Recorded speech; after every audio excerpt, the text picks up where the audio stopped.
नारायण साकार की संपूर्ण समन्वय सदा सदा के लिए जय जयकार। दुनियावी कैलेंडर के मुताबिक लगभग 20 वर्ष मानव मंगल मिलन सद्भावना समागम में सत्य के साथ में आप लोगों को आते जाते इतना समय व्यतीत हो चुका है, लेकिन आप की रहनी सहनी करनी में कोई फर्क दिखाई नहीं देता। तो किराया भाड़ा खर्च कर नहीं आना चाहिए।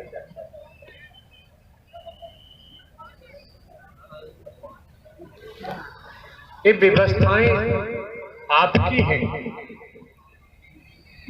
और व्यवस्थाओं के मामले में किसी से समझौता नहीं किया जा सकता।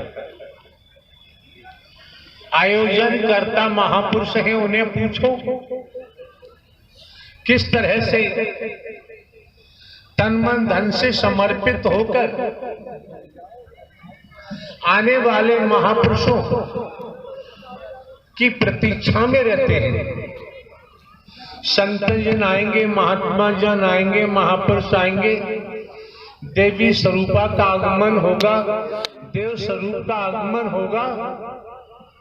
उनके दर्शन करने और उनके चरणों की रज लेने का सौभाग्य प्राप्त होगा। बिल्कुल आप लोगों में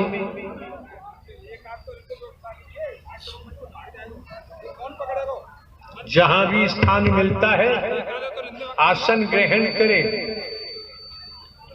आपाधापी करना उचित नहीं है, क्योंकि ये मेला ग्राउंड नहीं है, ये नुमाइश ग्राउंड नहीं है। ये संसार के तौर पर कोई बाजार नहीं है, कोई मार्केट नहीं है, जहां संत जन, महात्मा जन, महापुरुष अपने चरण कमल डालते हैं, जहां आसन लगाते हैं, तो आप समझ सकते हैं हरि परमात्मा की कैसे रहमत बरसती है और रहमत को कैसे प्राप्त किया जा सकता है। ये आप लोगों में समझ होनी चाहिए।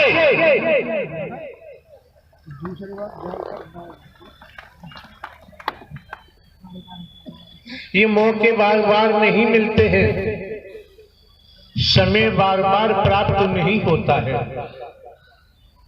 मौका मिला है, समय मिला है, क्योंकि जीवन के अगले क्षण का पता नहीं है, अगली सांस आएगी अथवा नहीं आएगी, जगत में कोई नहीं जानता। तो जो मौका मिला है, वक्त मिला है, और आप समझ सकते हैं हम भले ही साधु संत महात्मा नहीं है, हम भले ही बाबा साहबा कथावाचक उपदेशक नहीं है, कोई रूप रंग हमने नहीं धारण किया है। प्रारंभ से ही हम थे घर का चौकीदार बनकर अपना कर्तव्य कर्म करते आए, कर रहे हैं। लेकिन समझना आपको है, देखना आपको है, परख आपको करनी है, निरीक्षण आपको करना है। महंगाई का जमाना है, किराया भाड़ा खर्च कर भिन्न भिन्न स्थानों से आपको इस मानव मंगल मिलन सद्भावना समागम में पहुंचने का मौका मिलता है, आने का सौभाग्य प्राप्त होता है। एक एक शब्द मन लगा के श्रवण करना चाहिए, ठीक से सुनना चाहिए, और यहां तक कि एक एक शब्द को पीना चाहिए।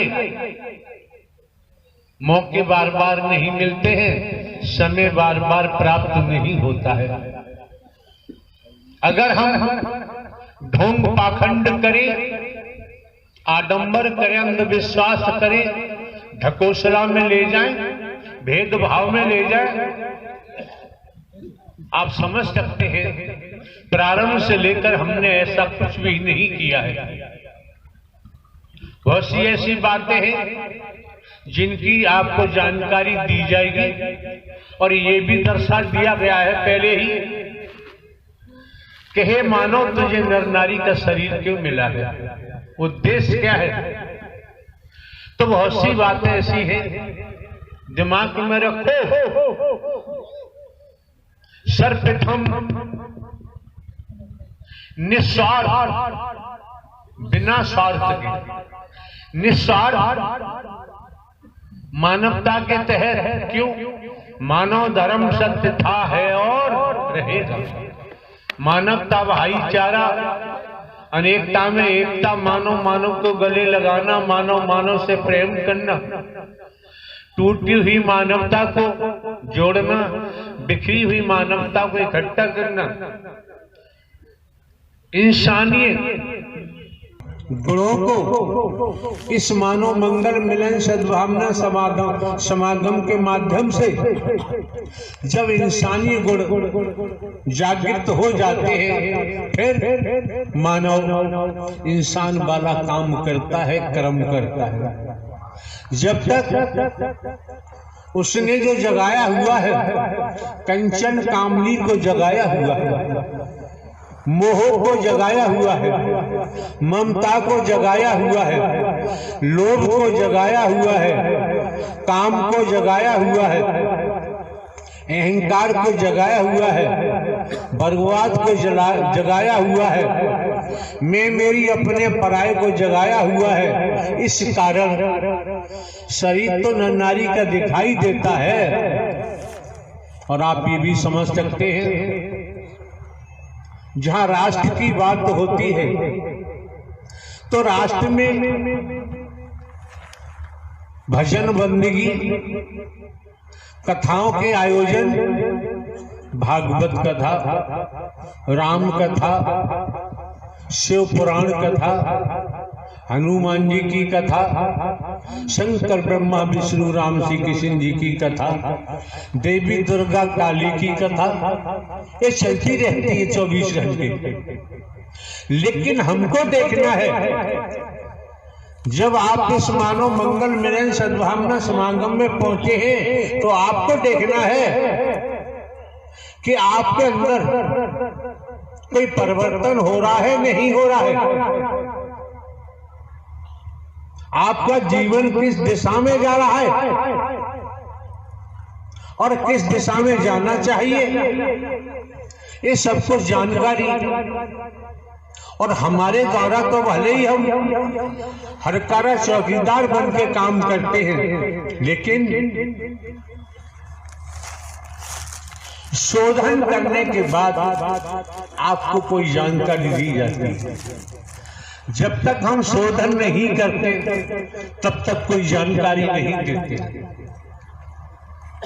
आप लोगों के पास जानकारी की कोई कमी तो है नहीं, सभी जानकार हैं, लेकिन ज्ञान सभी के पास है। संसार की दुनियावी ज्ञान हर किसी के पास है, पेट भरने का ज्ञान हर किसी के पास है और तमाम ऐसी बातें हैं। लेकिन हमें जो नर नारी का चोला मिला है, इसका उद्देश्य क्या है, ये हमें क्यों मिला है, किस लिए मिला है, इसकी जानकारी आप महापुरुषों को लगातार सद्ज्ञान दिया जा चुका है। उसके बावजूद भी घासीराम की फौज जैसी स्थिति निर्मित करते हैं, तो हमारा कहना तो यही है, जब आप सुनते नहीं, दर्शन के महत्व को नहीं समझते, वाणी के प्रभाव को नहीं समझते, वचन के प्रभाव को नहीं समझते, तो भैया किराया भाड़ा खर्च करके यहाँ आने की जरूरत नहीं। राष्ट्र में इतने मिशन संघनता पंथ हैं, गुरु जी हैं, सदगुरु जी हैं, कहीं जाओ आपकी मर्जी है। मंदिर है, मस्जिद है, गुरुद्वारे है, गिरजाघर है, पूजा घर है, कहीं जाओ आपकी मर्जी। लेकिन अगर फौज में, सेना में भर्ती हो गए हैं तो राष्ट्र के कानून का पालन करना ही पड़ेगा।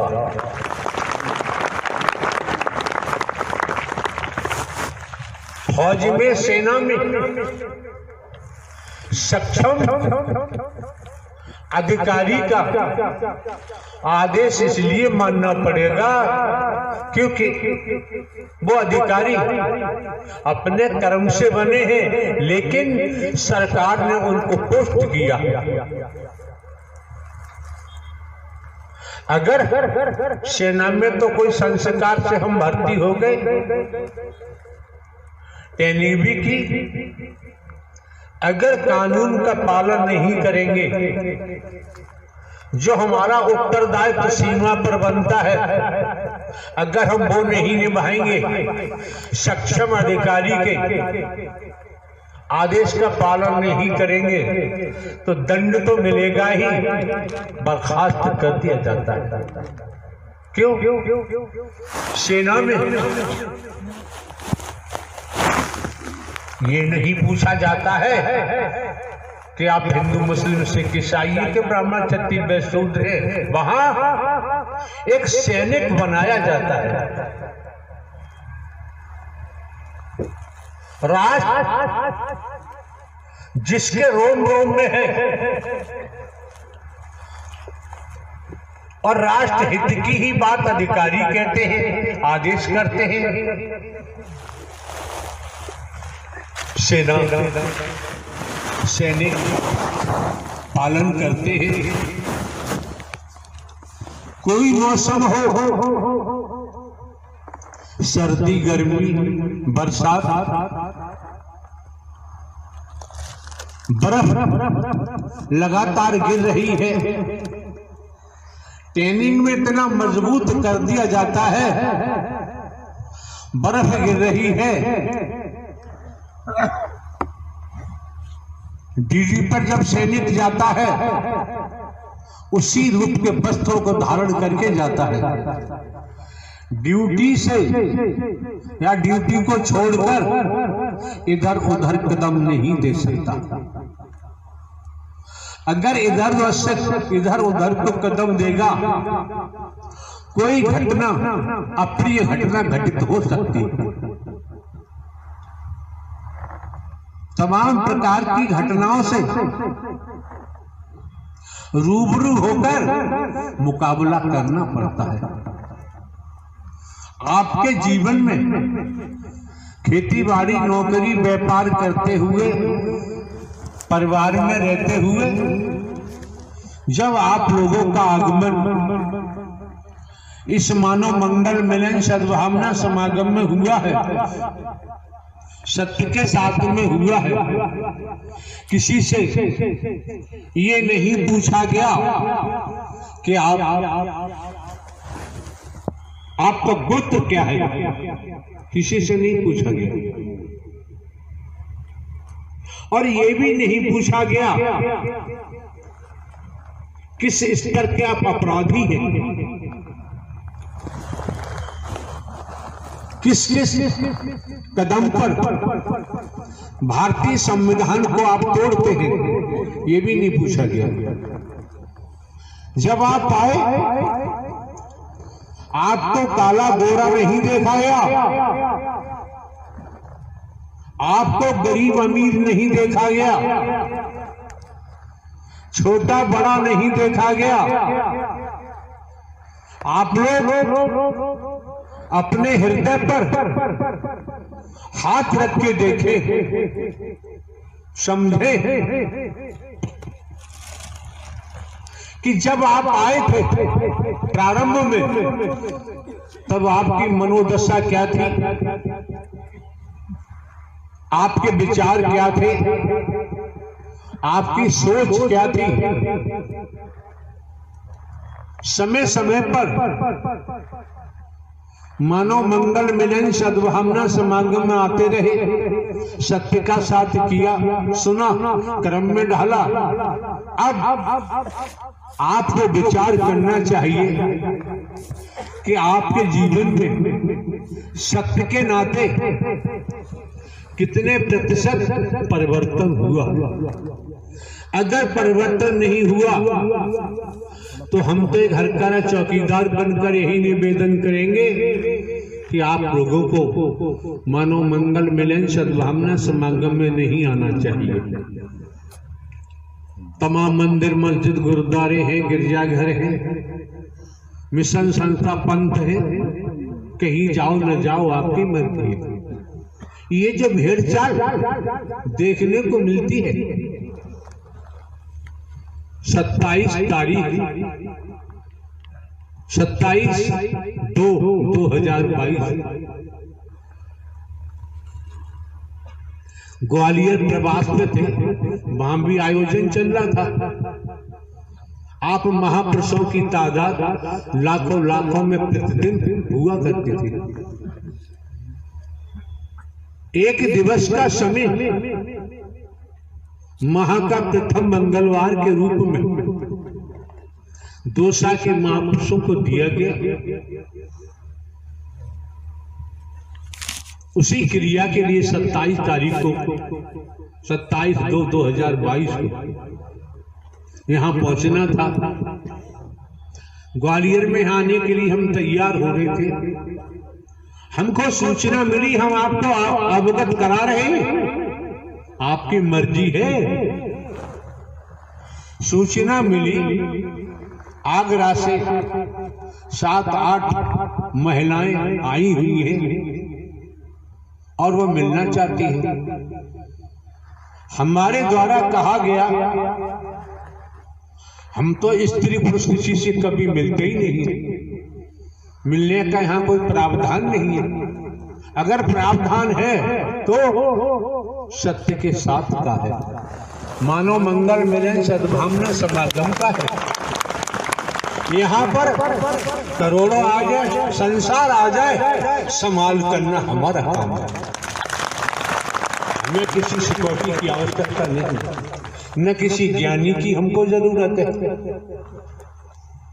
भले ही हम हरकारा चौकीदार बन के काम करते हैं, फिर भी हम स्नान करने नहाने जा रहे थे, केवल बनियान और टाबिल लगाई हम बाहर आए, देखा, सुना, कोई बात भी हमने नहीं की। उन्होंने अपने मुंह से कुछ कहना चाहा, हमने सुना भी नहीं और दहाड़ जरूर लगा दी, भागो। अब रहस्य वाली बात है, 5:30 बजे सोहा 27 तारीख को आगरा में एक महापुरुष के यहां पहुंचे, जिनका नाम श्रीमती शीला देवी है, आगरा का। तो पहुंचे, ये मिस्टर कन्हैया लाल है, व्यापारी, उनके यहाँ काफी हुड़दंग किया। बाद में जानकारी हुई बहुत हुड़दंग किया और कहा, देख यहाँ वो लोग मौजूद हैं, आए हुए, वे देख, मैं निराकार और विश्वमोहनी बनकर आया हूं, देख मेरे दर्शन कर।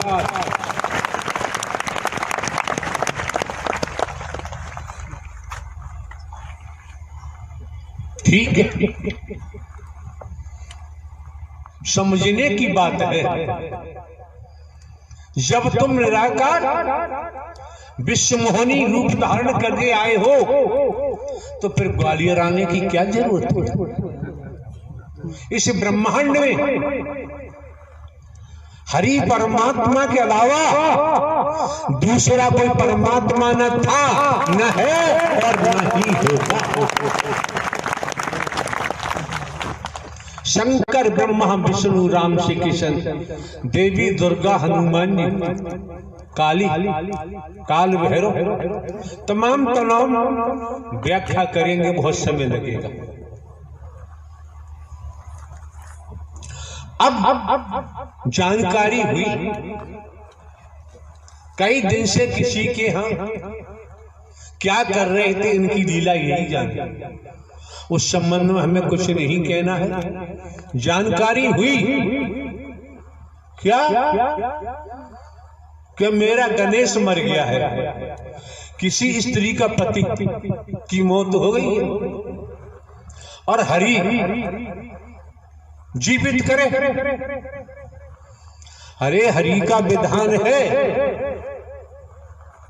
जिसने जन्म लिया है कर्म फल भोगने के उपरांत शरीर की मृत्यु होती है। जिसका निर्माण किया जाता है समय आने पर वो ध्वस्त होता है। अगर कलाओं की बात होती है, हम आपको ये जानकारी दे रहे हैं, जितने हरि बन रहे हो, निराकार बन रहे हो, उन्हें आने की जरूरत नहीं है, कभी भी, कभी ना है। और हमारे द्वारा जगह जगह कहा भी गया है, जहां स्तन की मौजूदगी होती है वहीं मानव मंगल मिलन सद्भावना समागम का आयोजन होता है। बाकी दुनिया में कौन क्या कर रहा है वो करेगा, उसे खुद भोगना पड़ेगा, हमसे कोई लेना देना नहीं। कहीं पर भी हमारे द्वारा आज तक किसी को भिन्न भिन्न प्रांतों में, कस्बों में, शहरों में, नगरों में, महानगरों में, ग्रामीण अंचलों में प्रवास बनाने के लिए हमने कभी किसी को नहीं कहा है। जो बनवा रहे हैं, जो नोट दे रहे हैं, चंदा कर रहे हैं, वो जाने, उनका जाने काम, हमारा उन लोगों से कोई सरोकार नहीं। आपको जानकारी दे रहे हैं, आप लोग चंदा होता है, चंदा इकट्ठा करते हैं। अरे ये डर ये किसी स्त्री पुरुष का नहीं है, ये हरि परमात्मा का दरबार है। आपको देखे न देखे आपकी मर्जी है। अगर जमाने में कहीं से हम रुपया पैसा कहीं से लिया हो तो बताओ, किसी रूप में लिया हो। हमारा काम, हमारे नाम जमीन जायदाद है। 14-15 वर्ष पहले पेंशन लिए इंटेलिजेंस ब्यूरो से, पेंशन है, हमारे कोई खर्चे हैं नहीं, बहुत बढ़िया काम चल रहा है। दूसरे, हम खेत में जाके बैठ जाएं और जिसको जरूरत है वो खेत में जाके पहुंच जाएगा, हमें कहीं महल बनाने की जरूरत, हमें दिखावा दिखाने की जरूरत नहीं है। आने वाले महापुरुषों को लूट कर और हम आश्रम बनवाएं, महल बनवाएं, एसी लगवाएं, एसी रूम्स बनवाएं, एसी फर्नीचर लगवाएं, ये दिखावा दिखाना हमारे बस की बात नहीं, हम दिखा भी नहीं सकते। कौन क्या कर रहा है, कौन क्या नहीं कर रहा है, तो पूर्व में ही जानकारी दी जा चुकी है। कर्म करने को दुनिया स्वतंत्र है और भोगने के लिए परतंत्र है। ये स्लोगन आपके मस्तिष्क में जाए न जाए आपकी मर्जी है, ये हकीकत है, ये सत्यता है। कई ज्ञानियों से हमने पूछा, एक शहर लखीमपुर खीरी जो नेपाल दूसरा देश है, बॉर्डर पर है, ऐसी पंडाल लगा हुआ था। मिस्टर राजकुमार त्रिवेदी एडवोकेट आए, हमने उनको खड़ा किया, आप त्रिवेदी हैं, तीनों वेदों के ज्ञाता हैं, बताओ 84 लाख का प्रावधान होता है और लगभग 80 से ऊपर उनकी आयु भी होगी दुनियावी तौर पर। 50-60 साल बताते हैं, वकालत करते हो गई, वकील हैं। तो उन्होंने कहा कि वेदों के मुताबिक होती है। और एग्जाम्पल ये भी समझो, एक न्यायाधीश है, जज साहब अदालत में बैठकर मुकदमे देखते हैं, सत्य परीक्षण करते हैं, जितनी भी विधिक कानून के तरीके से प्रक्रिया पूरी हो जाती है, होने के बाद अपराध सिद्ध होता है तो अपराध के मुताबिक 10 वर्ष की सजा, 20 वर्ष की सजा, आजीवन कारावास, कुछ ऐसे सेक्शन अपराध है फांसी की सजा सुनाते हैं जज साहब, और भोगनी पड़ती है जेल में जाकर। अगर यहाँ अटेंशन हो जाओ, यहाँ सावधान हो जाओ, मन लगा के श्रवण करो। जज साहब ने अपराध किया तो पुलिस छोड़ेगी नहीं, पकड़ेगी, जेल भेजेगी। अपराध सिद्ध हुआ तो जज साहब को भी सजा होगी। अब जज तो नहीं रहे, अपराध किया, अपराधी बन गए। यहां पर एकल बात कही जाती है, दोगलेपन की बात हम नहीं कर सकते। आना हो तो आओ, ना ना आपकी मर्जी, आपकी मर्जी है। भले ही हम हर कारा चौकीदार बन के बात करते हैं, लेकिन हरि परमात्मा के नाव में बैठ गए तो भव से बेड़ा पार हो जरूर होगा, जरूर होगा। न होने का तो सवाल ही नहीं। अपनी नौका में बैठे रहे तो आप जाने, आपका जाने काम। तो इससे स्पष्ट जाहिर हो गया, जहां जज साहब का जिक्र आया, स्पष्ट जाहिर हो गया, सजा देने वाले ने अपराध किया, उनको भी सजा भोगनी पड़ी। इससे प्रतीत होता है पूरे ब्रह्मांड में कर्म का खेल था, है और रहेगा। कर्म की मार से जगत में कोई बच नहीं सकता। राजा हो चा रंक, बली हो चा औलिया, संतरी हो चा मंत्री, अधिकारी हो चा कर्मचारी, कोई भी हो, कर्म के भोग से कोई नहीं बच सकता। बात आगरा की चल रही थी, जो उन्होंने किया है, भगवती बनी है, विश्व मोहनी बनी है, मैं निराकारी विश्व मोहनी बन के आया हूं। वो लोग मौजूद हैं जिसके परिवार गए, उन्होंने बताया। तो देखो सीधी सी बात है, बात द्वापर की होती है।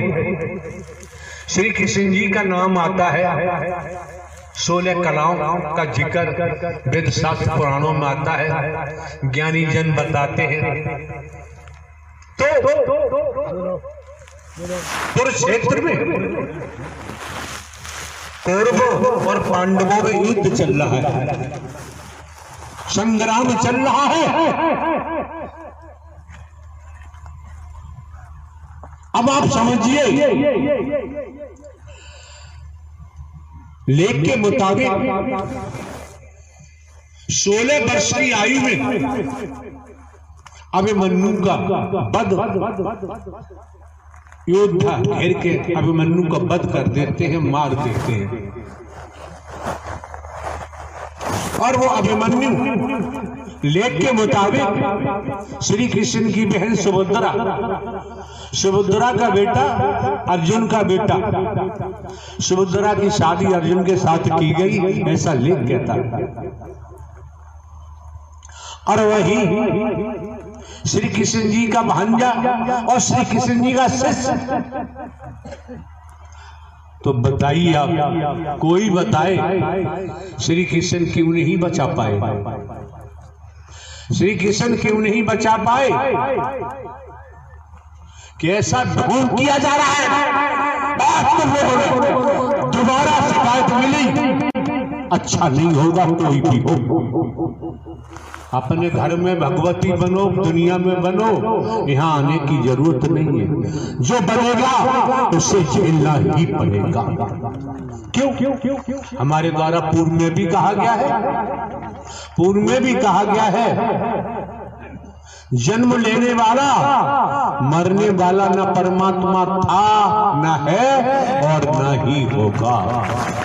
बेटा कभी बाप हो ही नहीं सकता। ये बर्ती बेवजह नहीं मिली है, संस्कारों के कारण मिली है। फिर देखो, मुनि वशिष्य पंडित ज्ञानी, वेद ज्ञानी जन, संत जन वशिष्ठ जी को ब्रह्मा का अवतार मानते हैं। मुनि वशिष्य पंडित ज्ञानी शोध के लगन धरी, कर्मगत टाले न टली। सीता हरण मरण दशरथ का, वन में विपत पड़ी, कर्मगत टाले न टली। जिन्हें 11 कलाओं से बताते हैं राम जी को, अपने पिता श्री राजा दशरथ की मृत्यु को बचा नहीं पाए। पूरा परिवार बिखर गया, पूरा परिवार बिखर गया, बचा नहीं पाए। हम देखें, हम कंचन कामनी में फंसे हुए हैं, हम मोह में फंसे हुए हैं, ममता में फंसे हुए हैं, लोभ में फंसे हुए हैं, अहम में फंसे हुए हैं, काम वासना में फंसे हुए हैं। हम मैं मेरी अपने पराई में फंसे हुए हैं, भेदभाव में फंसे हुए हैं। तो वेदों में, शास्त्रों में, पुराणों में वैदिक काल का इतिहास बताता है, दसियों हजार या दसियों हजार वर्षों तक ऋषि मुनियों ने तपस्या की। जिनकी तपस्या की उनका दर्शन नहीं पाया। समझो जरा, दर्शन नहीं हुआ। उनके पास न मोह था, न ममता थी, न कंचन कामनी, न मैं मेरी, न अपना पराया, न है, कुछ नहीं था। जब उनको दर्शन हुआ और ये कलयुगी जीव इसमें हाथ निराकार घुस जाता है कि निराकार की पकड़ है ही नहीं। कितने तेज, कैसे लोग हैं स्त्री पुरुष, निराकार निराकार। अरे भाई निराकार, आकार तो है नहीं। और कुछ भाषा ऐसी है जिसे लोग दुनियावी तौर पर हवा कहते हैं, लेकिन हमारे द्वारा तो ये कहा गया है भूत, अतीत, अतीत से वर्तमान, वर्तमान से भविष्य, कर्मों का भूत, कर्मों का जिंद, कर्मों का खईस, ये मरते दम तक पीछा नहीं छोड़ता है। किसी से उधार लिया है, मैं ब्याज के अदा नहीं हो जाएगा तब तक मालिक छोड़ेगा नहीं। स्पष्ट है दुनियावी तौर पर। तो आप लोगों को जानकारी इसलिए दी जाती है, भिन्न भिन्न प्रांतों से, कस्बों से, शहरों से, नगरों से, महानगरों से, ग्रामीण अंचलों से जिस तादाद में आना हुआ है, आप तो समझ जाओ 20 वर्ष हो गए दुनियावी कैलेंडर के मुताबिक। हमने स्वयं को केवल हरकारा चौकीदार ही बताया है, इससे ज्यादा कुछ नहीं बताया। किसको क्या दिखाई देता है ये उसका कर्म होगा, हो जाते। मौके बार बार नहीं मिलते हैं, समय बार बार प्राप्त नहीं होता है। दूसरे समझ सकते हैं आज का युग झूठों का है, आज का युग झूठों का है, झूठों का बोलबाला है दुनिया में। टूट रूपे और झूठ के साथ साथ कंचन कामनी, और 4 पॉइंट। ये विष है महाविष, ये हलाला है, हलाहल संपूर्ण जगत में छाया हुआ है। मौके बार बार नहीं मिलते हैं, समय बार बार प्राप्त नहीं होता है। दूसरे समझो, अगर तुम्हारे बेटा बेटी अपने पिता के नाम को बेचते हैं, क्या वो पिता बर्दाश्त कर सकता है? हाथ उठाओ, बर्दाश्त कर सकता है? हाथ उठाओ ईमानदारी से। जब आपके बेटा बेटी आपके नाम को बेचते हैं, आप बर्दाश्त नहीं कर सकते। साकार हरि परमात्मा का जो नाम बेच रहे हैं, तो ये हरकारा चौकीदार बर्दाश्त नहीं कर सकता।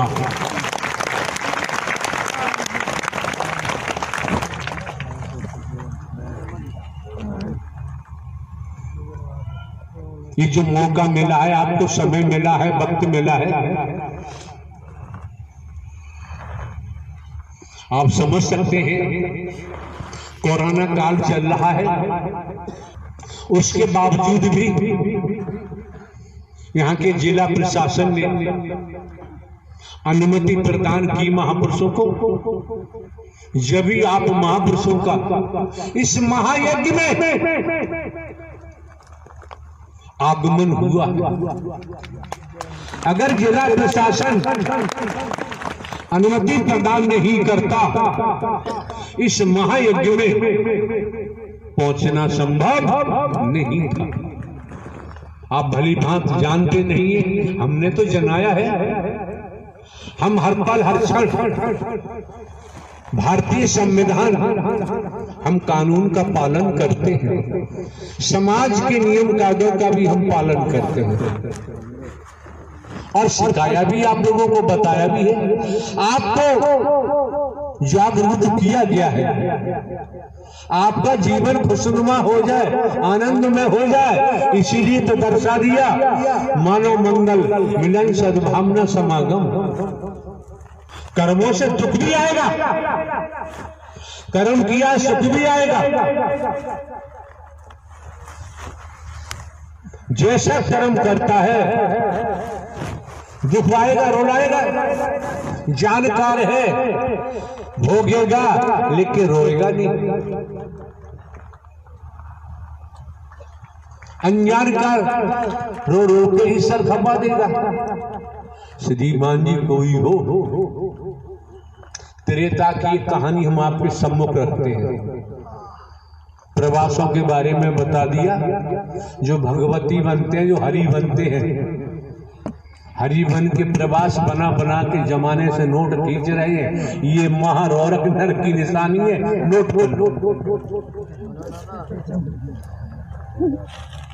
हरि परमात्मा का विधान है, और ये हरि परमात्मा के विधान को तोड़ रहे हैं। सरकार के कानून को तोड़ोगे तो सरकार दंडित करती है। त्रेता का एग्जाम्पल है, किस्सा है। रही बात धूप की, आप भी कपड़ा हटा दो, क्या फर्क पड़ना है। ये धूप भी अगर संसार के तौर से देखे, मेडिकल साइंस के हिसाब से देखे, सूर्य का प्रकाश पड़ रहा है, कई रूपों में आपको लाभ पहुंचाएगा, विटामिन डी देगा। और कहीं की मांसपेशियां वगैरह ऐसी वैसी गर्मी बढ़ेगी तो वो खुल भी जाती है। तो त्रेता का एग्जाम्पल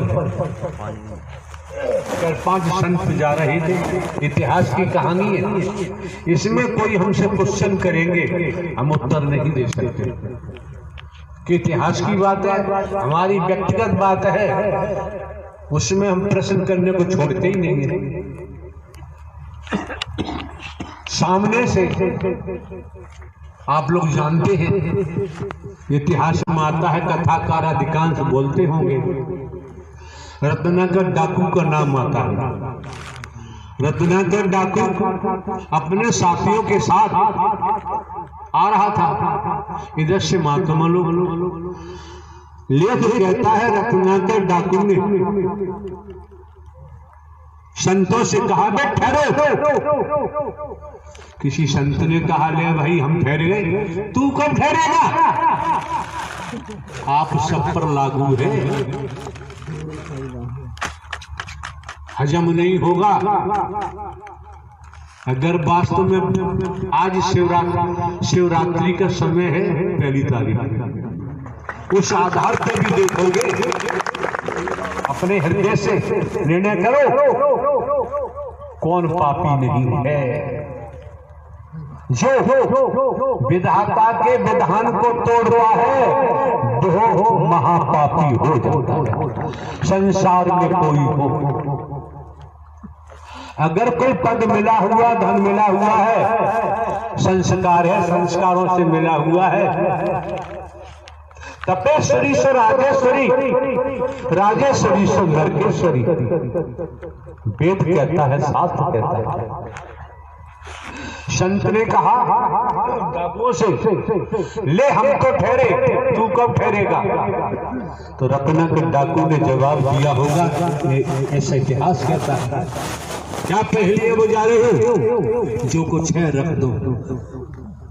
संत ने कहा ये दंड फंद किसके लिए करता है? परिवार के लिए, कि हम पे जो कुछ है हम रख देंगे। लेकिन परिवार वालों से पूछ गया, परिवार वालों से पूछ गया, तेरे कर्म में परिवार वाले साझीदार हैं? रत्नाकर डाकू ने कहा मैं जाऊंगा, तुम भाग जाओगे अपने साथियों को छोड़। हम क्यों भागेंगे? जिस मालिक के, जो ब्रह्मांड का रचयिता है, संचालन करता है, संहार करता है, उसकी शरण ली है, अब भाग के जाएंगे कहां? अपने जीवन की बागडोर हरि साकार के हाथ में सौंप दी है। झूठ बोलोगे पाप लगेगा, और लगा है लोग बचे ही नहीं सकते। सुनने को भी मिलता है, मिलेगा। रत्नाकर डाकू जाता है अपने गांव, अटेंशन होके, सावधान होकर सुनिए। छोटी छोटी बातें अगर हम स्वीकार कर लें, कर्म में डालें, तो हमें ऊंचाइयों तक पहुंचा देती है। शिक्षा जरूरी क्यों है? बिना शिक्षा के अधिकारी कर्मचारी नहीं बन सकते। बिना शिक्षा के किस डिपार्टमेंट में जाओगे? तो दुनियावी तौर पर बच्चों को शिक्षा भी बहुत जरूरी है, लेकिन शिक्षा दिलवाओ, ये ध्यान रखो कहीं बच्चे व्यसनों में न डूब जाए, कंचन कामनी में न डूब जाए, किसी नशे में न डूब जाए। जीवन बर्बाद उनका होगा और परिवार को भी लेकर डूब जाएगा। रत्नाकर डाकू अपने गांव जाता है, सर्वप्रथम माता पिता से पूछा कि जो मैं दंड भंड करता हूं, जो मैं लूटमार करता हूं, झूठ बोलता हूं, छल कपट करता हूं, पैदा करके लाता हूं, घर में देता हूं, क्या मेरे कर्म में आप लोग साझीदार हैं? माता पिता ने बड़े शालीनता से कहा, देख भाई, हमें खाने पहनने से मतलब है, तेरे कर्म से हमारा कोई लेना देना नहीं। ये गोस्वामी तुलसीदास जी कृत रचित रामायण का लेख है। पत्नी से पूछा कि जब मैं दंड भंड करके लाता हूँ, चोरी चपोरी लूटमार छल कपट करके और घर में देता हूँ, क्या तुम मेरे कर्म में साझीदार हो? पत्नी ने कहा, देखो सुनो जी, हमें खाने पहनने से मतलब है, तुम्हारी जिम्मेदारी है, हमें तुम्हारे कर्म से कोई लेना देना। ये शास्त्र का किस्सा है।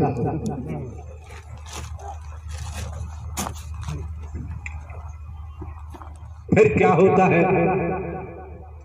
श्रीमान जी ने, रत्नाकर डाकू ने अपने बेटों से पूछा, एक बात बताओ भाई, जो मैं दंड फंद झूठ बोल बाल के कमा के लाता हूँ चोरी चपोरी करके, मेरे कर्म में तुम साझीदार हो? बेटों ने कहा, पिताजी हमें तुम्हारे कर्म से कोई लेना देना नहीं। बेटियों से पूछा, उन्होंने भी यही जवाब दिया। भाई बहनों से पूछा, यही जवाब दिया। रत्नाकर वापस लौट के आता है और संतों के चरणों में लेट जाता है। इतिहास बताता है, संत ने उठाया, रत्नाकर डाकू ने कहा, जिन्हें मैं अपना समझता था,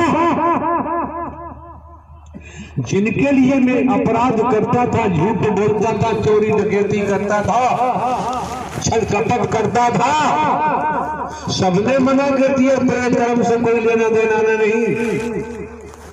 आप ही जाने संत ने, संत ने उठाया, उस अपराधी को सीने से लगाया। संत तो अपराधी को भी सीने से लगा लेता है। सीने से लगाया, बताया, सुना होगा आप लोगों ने, संत महात्मा अधिक जानते होंगे कि उल्टा नाम जपा जप जाना, बाल्मीकि वह ब्रह्म समाना। रत्नाकर डाकू वही वाल्मीकि के रूप में तैयार हुए, बन के तैयार हुए, जो वाल्मीकि रामायण के नाम से भी सुना होगा।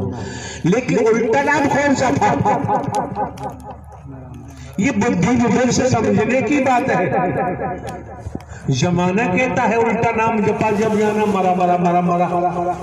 हम बहुत सुनते हैं कि मरा मरा हो रहा होगा। क्या बात कर रहे हैं?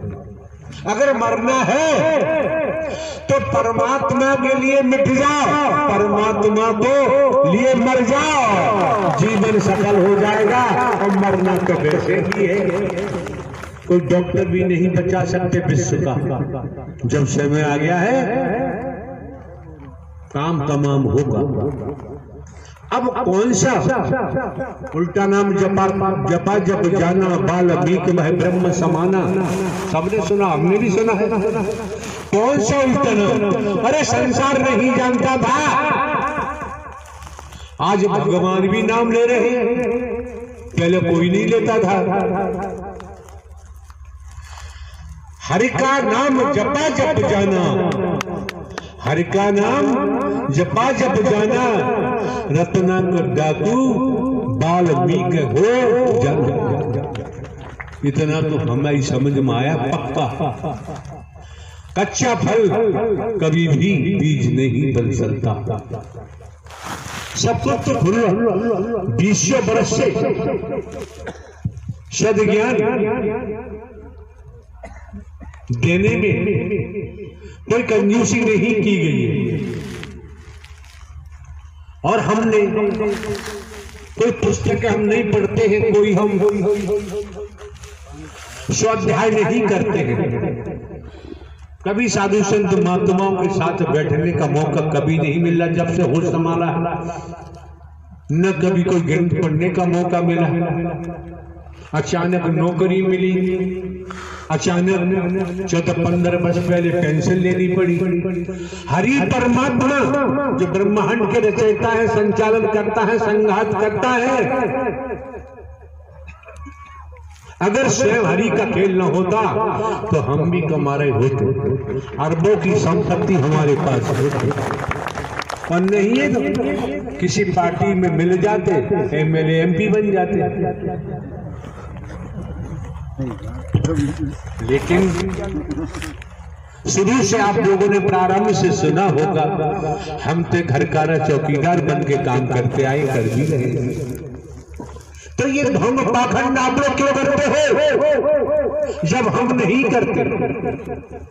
यहाँ आते तो मत करो, किस लिए करते हैं? हमारा यश हो जाए, फिर चढ़ावा होगा, फल भी आएंगे, मिठाइयां भी आएंगी, नोट भी आएंगे, सोना भी आएगा। मीरा की तरह मन रैदास के चरणों में लगा दो, सदगुरु बनकर सदगुरु के चरणों में लगा दो।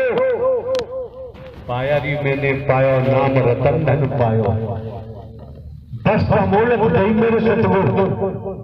मीरा कभी भगवती नहीं बनी, मीरा जी के पेट में कभी निराकार पैदा न हुए, न विश्व मोहिनी बनी। अरे कोई मर गया था, किसी महिला का पति वहीं जमा बड़ा था आगरा महिला का, उस लाश को छोड़ के ग्वालियर भागे। हमने रुकने दिए, भगाओ इनको। क्या वकील साहब कहाँ हैं?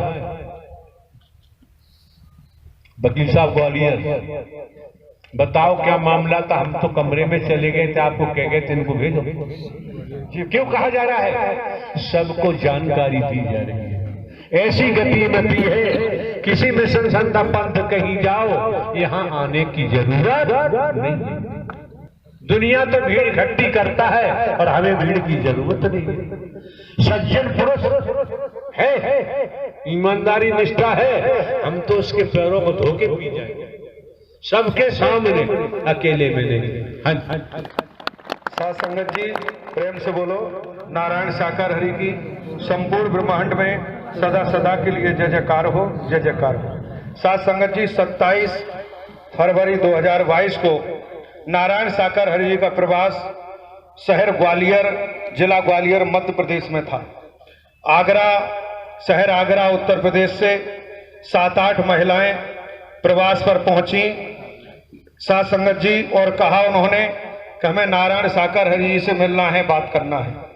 तो उनको मना किया तो वो कहने लगी नहीं मिलना है। तो नारायण साकार हरि जी तक जानकारी पहुंची तो नारायण साकार हरि जी अपने कक्ष में थे, अंदर से टॉवल लगाए बनियान पहने ही आए बाहर। और जब उन देखा तो 7-8 महिलाएं थीं वहां, तो नारायण साकार हरि जी ने दहाड़ मारी और कहा भाग जाओ यहां से। और साथ संगत जी फिर वो महिलाएं कह रही थी, मेरी बात हुई उनसे, वो कह रही थी कि हम भजन कर रहे थे से आगरा में कई दिनों से लगातार, और जिस महिला एक पति जो महिला हमारे द्वारा प्रारंभ में ही आने वाले महापुरुषों को बताया गया है, जानकारी दी गई है।